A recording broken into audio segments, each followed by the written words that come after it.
ریت کے نیچے دفن راز، قدیم مصر اور ایک مومن کی کہانی۔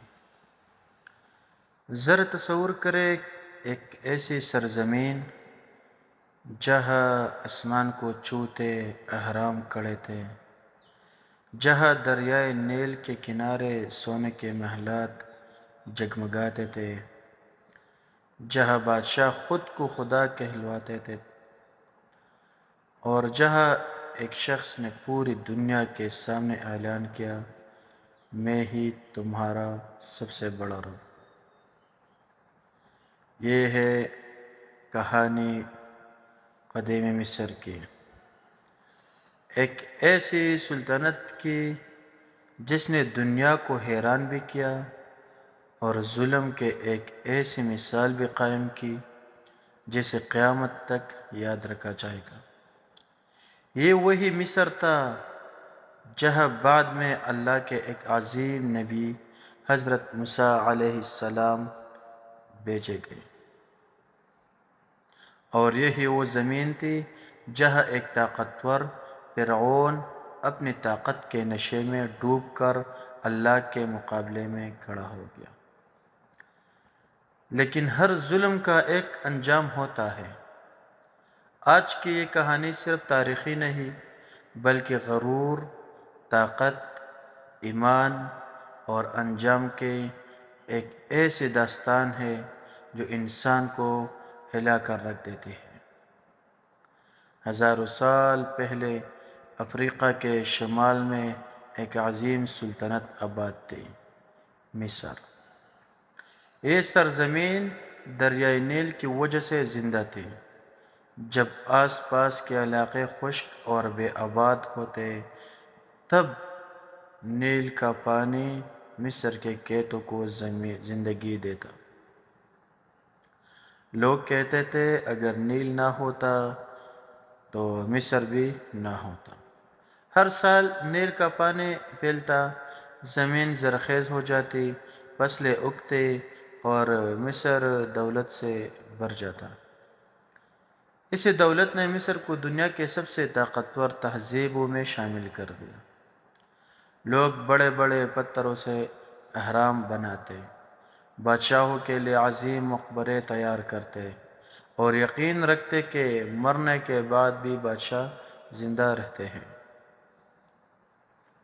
آج بھی دنیا حیران ہے کہ آخر اتنے بڑے اہرام کیسے بنائے گئے۔ قدیم مصر کے لوگ ستاروں کا علم جانتے تھے، وہ حساب کتاب میں ماہر تھے اور ان کے معمار ایسے عجیب و غریب ڈھانچے بناتے تھے جنہیں دیکھ کر آج کی دنیا بھی حیران رہ جاتی ہے۔ لیکن اتنے ترقی کے باوجود ایک چیز نے اس قوم کو تباہ کر دیا: غرور۔ مصر کے بادشاہوں کو فرعون کہا جاتا تھا۔ وقت کے ساتھ ساتھ فرعون اتنا طاقتور ہو گئی کہ لوگوں نے انہیں صرف بادشاہ نہیں بلکہ خدا سمجھنا شروع کر دیا۔ اور پھر ایک ایسا فرعون آیا جس نے ظلم کی ہر حد پار کر دی۔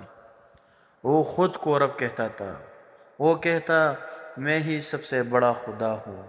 لوگ اس کے سامنے سجدہ کرتے، اس کے حکم کے بغیر سانس لینے سے بھی ڈرتے، اس کے محل سونے سے بھرے تھے، اس کے فوجیں ہزاروں میں تھے اور اس کے دربار میں جادوگر، سپاہی اور وزراء ہر وقت موجود رہتے۔ لیکن اس وقت مصر میں ایک عجیب پیشگوئی مشہور ہوئی۔ نجومیوں نے فرعون سے کہا بنی اسرائیل میں ایک بچہ پیدا ہوگا جو تیرے اقتدار کو ختم کر دے گا۔ یہ سن کر فرعون خوفزدہ ہو گیا۔ اس نے حکم دیا بنی اسرائیل کے ہر نومولود لڑکے کو قتل کر دو۔ اور پھر مصر کے گلیوں میں چیخیں گونجنے لگی، سپاہی گھروں میں داخل ہوتے، ماؤں سے بچے چھین لیتے اور معصوم بچوں کو قتل کر دیتے۔ تصور کریں کتنا خوفناک وقت ہوگا وہ۔ ماں اپنے بچے کو چھپاتی اور ہر دروازے پر موت کھڑی ہوتی، لیکن اللہ جب کسی کو بچانا چاہے تو دنیا کی کوئی طاقت اسے نقصان نہیں پہنچا سکتا۔ اس زمانے میں ایک گھر میں ایک بچہ پیدا ہوا۔ وہ بچہ بعد میں اللہ کا عظیم نبی بنا، حضرت موسیٰ علیہ السلام۔ ان کی والدہ خوفزدہ تھی، ہر طرف فرعون کے سپاہی تھے۔ تب اللہ نے ان کے دل میں ایک خیال ڈالا۔ قرآن میں آتا ہے کہ اللہ نے ان کی والدہ کو وحی کی، بچے کو صندوق میں رکھو اور دریا میں بہا دو۔ سوچے ایک ماں کے لیے یہ لمحہ کتنا مشکل ہوگا، اپنے ننھے بچے کو صندوق میں رکھ کر دریا کے حوالے کرنا۔ لیکن ایمان یہی ہوتا ہے جب انسان اللہ پر بھروسہ کرے، چاہے راستہ سمجھ نہ آئے۔ صندوق پانی میں بہتا ہوا آخرکار فرعون کے محل کے قریب پہنچ گیا۔ جب محل والوں نے اسے کھولا تو اندر ایک خوبصورت بچہ تھا۔ فرعون کی بیوی آسیہ اس بچے کو دیکھ کر محبت میں گرفتار ہو گئی۔ حضرت آسیہ، انہوں نے کہا، اس بچے کو قتل نہ کرو، شاید یہ ہمارے کام آئے، یا ہم اسے بیٹا بنا لیں۔ اور یوں جسے فرعون مارنا چاہتا تھا وہی اس کے محل میں پرورش پانے لگا۔ حضرت موسیٰ علیہ السلام بڑے ہوئے، محل میں رہے، لیکن دل میں ظلم کے خلاف نفرت تھی۔ ایک دن انہوں نے دیکھا کہ ایک مصری شخص ایک بنی اسرائیل پر ظلم کر رہا ہے۔ غصے میں انہوں نے اسے زور سے دھکا دیا اور وہ مر گیا۔ یہ واقعہ ان کے لیے مشکل بن گیا۔ فرعون کے لوگ انہیں قتل کرنا چاہتے تھے۔ تب حضرت موسیٰ علیہ السلام مصر چھوڑ کر مدین چلے گئے۔ کئی سال بعد اللہ نے انہیں نبوت عطا فرمائی۔ کوئی طور پر اللہ نے ان سے کلام کیا اور حکم دیا، فرعون کے پاس جاؤ، وہ سرکش ہو چکا ہے۔ حضرت موسیٰ علیہ السلام اپنے بھائی حضرت ہارون علیہ السلام کے ساتھ ہارون علیہ السلام کے ساتھ فرعون کے دربار میں پہنچے۔ انہوں نے کہا، بنی اسرائیل کو آزاد کر دو اور ایک اللہ کی عبادت کرو۔ لیکن فرعون ہنسنے لگا۔ وہ بولا، کیا تم میرے مقابلے میں آئے ہو؟ میں مصر کا بادشاہ ہوں۔ اس نے جادوگروں کو بلایا تاکہ موسیٰ علیہ السلام کو شکست دے سکے۔ مصر کے سب سے بڑے جادوگر جمع ہوئے۔ انہوں نے رسیاں پھینکی اور لوگوں کو یوں لگا جیسے سانپ رینگ رہے ہیں۔ پھر حضرت موسیٰ علیہ السلام نے اللہ کے حکم سے اپنا عصا پھینکا اور وہ ایک عظیم اژدہا بن گیا جس نے جادوگروں کا سارا جادو نگل لیا۔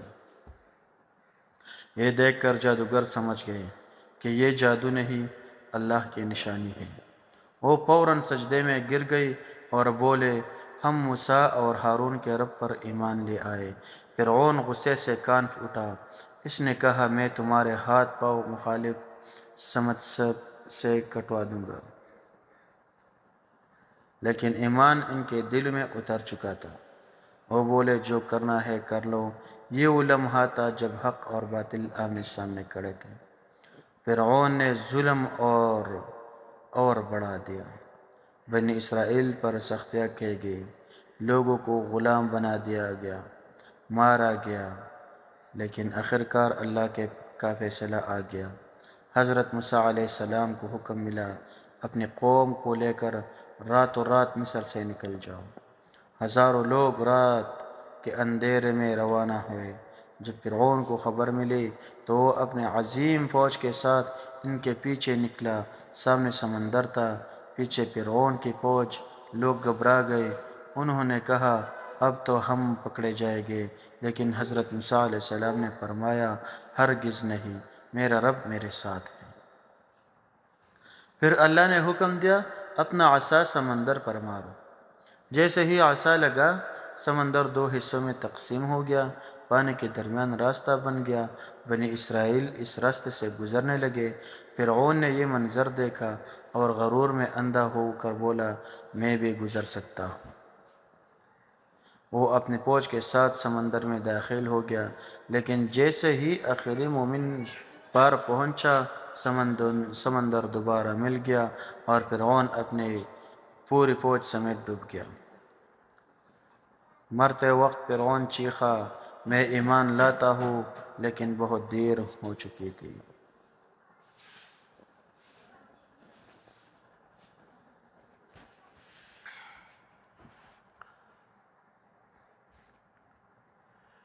اللہ نے اسے دنیا کے لیے عبرت بنا دیا۔ آج بھی لوگ فرعون کی لاش دیکھتے ہیں اور سوچتے ہیں طاقت، دولت اور غرور کا انجام کیا ہوتا ہے۔ قدیم مصر کی عظیم سلطنت جو خود کو ہمیشہ کے لیے طاقتور سمجھتی تھی، وقت کے ساتھ مٹی میں دفن ہو گئی۔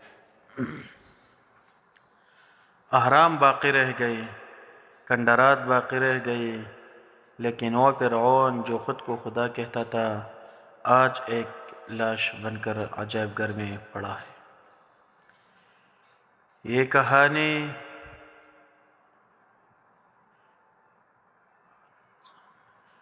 کہانی صرف مصر کی نہیں، یہ ہر اس انسان کی کہانی ہے جو طاقت کے نشے میں سچ کو بھول جاتا ہے۔ اسلام ہمیں سکھاتا ہے کہ اصل طاقت صرف اللہ کے پاس ہے۔ نہ دولت ہمیشہ رہتی ہے، نہ سلطنت، نہ غرور رہتا ہے، تو صرف انسان کا عمل۔ اگر آپ کو یہ تاریخی اور اسلامی کہانی پسند آئے تو ہمارے چینل کو ضرور سبسکرائب کریں تاکہ آپ کو ایسے مزید ایمان افروز اور تاریخی ویڈیوز ملتی ہیں۔ جزاک اللہ خیر۔